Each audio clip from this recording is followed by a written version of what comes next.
Alors, euh, quand nous dénonçons les églises réveillées, nous devons aussi être à même de proposer des solutions. Mais avant de proposer quelques solutions que ce soit, j'aimerais m'arrêter sur un cas pratique, un cas emblématique parce que ceci concerne une personnalité publique. Une personnalité qui occupe un poste important dans l'appareil de l'État, à la présidence de la République.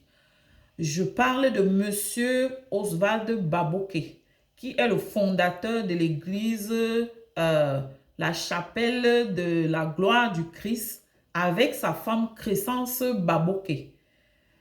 Et tout fils, le président de la FECAFOOT, est membre de cette église.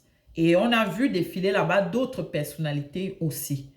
Donc, moi, la question que je voudrais poser à Monsieur Baboké, je ne sais pas s'il va regarder cette vidéo, est-ce que c'est ainsi que Jésus, le Fils de Dieu, qui est le modèle suprême de la chrétienté, est-ce que c'est ainsi qu'il traitait les brebis? Est-ce que c'est ainsi que Jésus servait le Père et qu'il exerçait le ministère? Voilà. Parce que j'ai vu une vidéo où Crescence Baboké était dans un quartier populaire au Cameroun, habillé dans des tenues d'une certaine classe, des vêtements de marque, une ceinture Gucci à la taille, en train de prêcher l'évangile et d'appeler les gens à l'amour de Dieu. C'est quoi l'amour?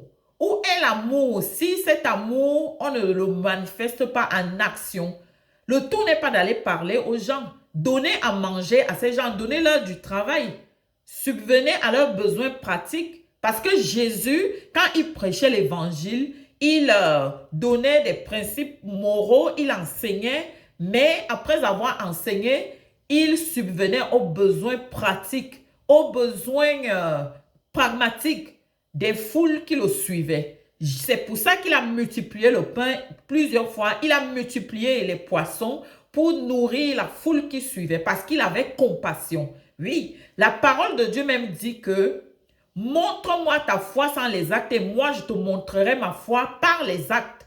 Donc la foi est agissante. La foi n'est pas une histoire de venir prêcher des beaux messages, motiver les gens et après les dépouiller du peu qu'ils ont et les laisser retourner chez eux. Alors, monsieur Baboké, moi, je vous dis, en tant qu'une personne qui lit aussi cette parole de Dieu et qui est fréquenté ces milieux, vous n'êtes pas un serviteur de Dieu. Vous n'êtes pas un serviteur de Dieu, monsieur. Vous êtes un charlatan. Vous êtes le prototype, même vous et votre épouse. Vous êtes le prototype de ces charlatans-là que nous dénonçons au Cameroun et qui ont maintenant envahi toute l'Afrique. Oui, arrêtez. L'église n'est pas un business. L'église, c'est le lieu où les gens viennent, où ils doivent trouver l'amour, où ils doivent être apaisés, où on doit prendre soin d'eux. Et non inviter les gens pour les dépouiller, inviter les gens, oui, pour les abandonner dans leurs problèmes, dans leur situation, sans jamais les aider de quelque manière que ce soit. Jésus vous appelle des pharisiens. Oui, vous mettez des fardeaux lourds sur les épaules des malheureux qui viennent et vous ne les aidez jamais à porter ces fardeaux. Donc, monsieur Baboké, il faut arrêter de polluer et de salir le nom de Jésus. Il faut arrêter de prêcher des hérésies parce que vous êtes dans l'enrichissement personnel, dans le bling-bling, vous êtes milliardaire, dit-on. Mais il y a des pauvres dans votre église, il y a des pauvres autour de vous, il y a des malheureux qui n'ont même pas à manger, qui ne peuvent même pas se soigner ou envoyer leurs enfants à l'école. Et vous, vous vivez dans une opulence insolente avec votre femme, vos enfants et votre entourage. Alors ça, c'est pas l'évangile de Jésus-Christ. Moi, je vous mets au défi et nous vous appelons au débat. Si vous niez les faits qui vous sont reprochés ici, vous nous invitez qu'on fasse un débat et qu'on vérifie. Mais cette église, la chapelle de la gloire de Christ, c'est la chapelle de la gloire des Baboké. Voilà, c'est la chapelle de la gloire du bling-bling. Arrêtez de jouer avec le nom de Dieu et de faire commerce avec la parole de Dieu. Alors, en guise de solution, ce que nous préconisons, c'est ce qui a été fait, par exemple, au Rwanda, où une décision radicale a été prise. Parce que beaucoup de ces charlatans, ils s'improvisent pasteurs, ils s'improvisent leaders spirituels. En fait, ils n'ont même jamais été formés. Et même pour ceux qui ont fait des semblants de formation, en fait, ils ont des moralités douteuses. Parce que dans ces mêmes églises, des femmes sont violées, des enfants sont violés, oui, des